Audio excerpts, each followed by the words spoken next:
Doctor Himanta Biswa শৰ্মাৰ নিৰ্দেশত আৰম্ভ হোৱা অমৃত বৃক্ষ আন্দোলনৰ নামত কেনেদৰে ৰাজ্যৰ ভিন্ন প্ৰান্তত ৰোপণ কৰা গছপুলি মৰি নোহোৱা হৈছে এই দৃশ্য ইতিমধ্যে আমি কালিৰ পৰা দেখুৱাই আহিছোঁ। সমগ্ৰ ৰাজ্যৰ লগতে শিলচৰতো বিধায়ক দীপায়ন চক্ৰৱৰ্তীৰ নেতৃত্বত ৰোপণ কৰা হৈছিল অসংখ্য গছপুলি। শিলচৰৰ ৰামনগৰ বাইপাছৰ দুয়োকাষে ঢাক ঢোল বজাই বিধায়কগৰাকীৰ নেতৃত্বত ৰোপণ কৰা হৈছিল গছপুলিসমূহ। লাখ লাখ টকা খৰচ কৰি ৰোপণ কৰা এইসমূহ গছৰ পুলি যত্নৰ অভাৱত মৰি নোহোৱা হৈছে। কৰবাত দুই এটা পুলি কোনো ৰকমে জীয়াই আছে যদিও সৰহ সংখ্যক গছ পুলিৰ অস্তিত্ব এতিয়া নোহোৱা হৈছে।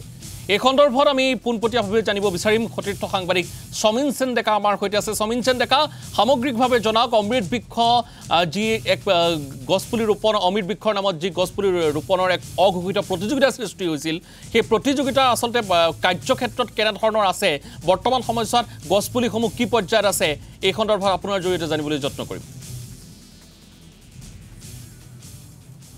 অমৃত বৃক্ষ আন্দোলনৰ জৰিয়তে 1 কোটি গছপুলি ৰোপণ কৰিছিল ৰাজ্য চৰকাৰে। এই গছপুলিসমূহৰ ভিতৰত অধিকসংখ্যক গছপুলিয়ে বৰ্তমান নোহোৱা হৈছে, মৃত্যুমুখত পৰিছে, আৰু যি দুই এটা আছে তাৰো অৱস্থা তথৈবচ। মই আছোঁ এই মুহূৰ্তত শিলচৰ ৰামনগৰৰ বাইপাছ এলেকাত।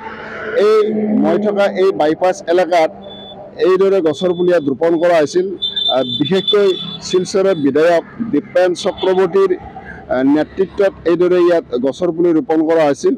কিন্তু দেখা গৈছে যে ৰাস্তাৰ দুয়োপাৰে যে গছপুলি ৰোপণ কৰিছিল, গতিকে সেই গছপুলি এতিয়া প্ৰায় 10% গছপুলি নাই।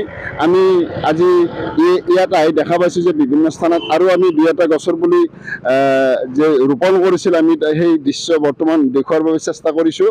এয়া বাঁহৰ যে বেৰ দিছিল, এই বেৰ দিয়া আছে, অৰ্থাৎ খৰা দিয়া আছে, কিন্তু ইয়াৰ মাজত কিন্তু গছৰ পুলি নাই। আমি ইয়াত প্ৰত্যক্ষভাৱে প্ৰতিদিন টাইমত দৰ্শকসকলক দেখুৱাইছোঁ গছৰ ইয়াত পুলি নাই, এই গছৰ পুলি কেতিয়াবাই মৰি গৈছে।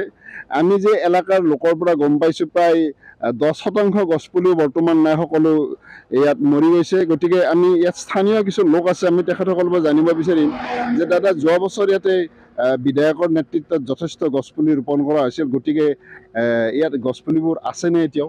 নাই, ইয়াত গাছ নাই।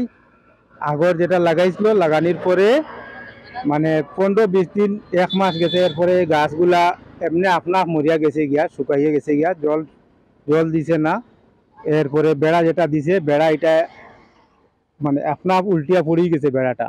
এই বেড়াটা দেওয়া হয়েছে না, এটা একটু মজবুত করে বেড়া দিতে লাগবে। এটা মনে করো লোহার জালি সিস্টেমের মতো দিয়া এটা গাছগুলা লাগাইলে আর গাছগুলা মরতো না, আর অন্য গরু ছাগলে এই সেই জিনিসে নষ্ট করতো না, তখন গাছগুলা বাঁচবো। তখন এরকম এই পুরা ভালো করে আর দুই সাইডে পুরা করে ভালো করে লাগায়, তাহলে বহুত মানে মানুষের উপকার হইব। আর গাছ হইলেও গিয়া তো মানুষের জীবন বাঁচায় গাছে, মানুষে বাঁচায় গাছে। আর আজকে এই গাছগুলারে মানে আমরা যত্ন করে রাখতে পারি আর না, এগুলো ঠিকভাবে যত্ন করে রাখলে বহুত ভালো হইব। এই এলাকাত ৰামনগৰ বাইপাছ এলাকাত কিমান গছপুলি ৰুইছিল আৰু বৰ্তমান কিমান শতাংশ আছে?